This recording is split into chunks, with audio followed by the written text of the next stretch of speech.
My favorite tab in the Engage app is the Connect tab because it's where all of my solo learning, my solo actions and reflections, they all come together and I get to have conversations about what I'm learning with my friends and with my peers as we go through different sermon series or devotionals, and we really get to just do life with each other. So here I am on the Connect tab of Engage, and you can see I'm part of quite a few communities. You might just have one or two here, and they might have different channels underneath them as well. So if I were to tap on the Engage challenge here, you can see that we actually have different conversations underneath this group. So we've got like a random and funny channel where we're just sharing kind of what we did on the weekend and the different memes or articles that we're finding, and we can react and mention people. And then we also have our daily discussions and a prayer chat to share prayer requests and also keep people updated on how God is moving in our lives. Now, depending on what private community you're a part of and who's running it, your channels might look a little bit different, but these are the ones that I have just as a general example of the different conversations you can have within a community.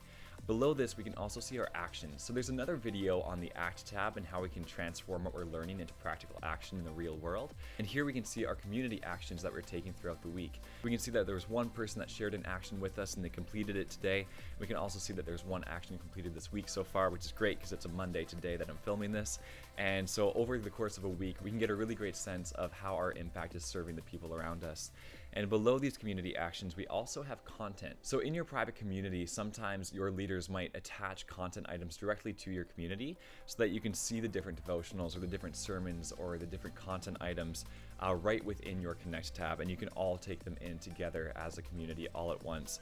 Of course, you can go to the Learn tab and subscribe to the different channels, but having it right here within your Connect tab is super helpful for facilitating conversation and discussion. Now, all of these communities I'm currently a part of are private communities. So maybe they could look like your youth group, or maybe a Bible study or an Alpha Course group, anything like that. You can have those different communities here, but you can also have open public communities. So maybe your church or organization wants to have an open public community where anybody can come in. They don't need to be invited to a group, and they can just ask questions or get to know people. They can do that right here by joining a public community and just searching for it in the search bar. So that's the Connect tab. It's pretty simple, pretty straightforward, but it has a powerful way of being able to galvanize communities together to help people walk with each other as they go on their journey of discipleship.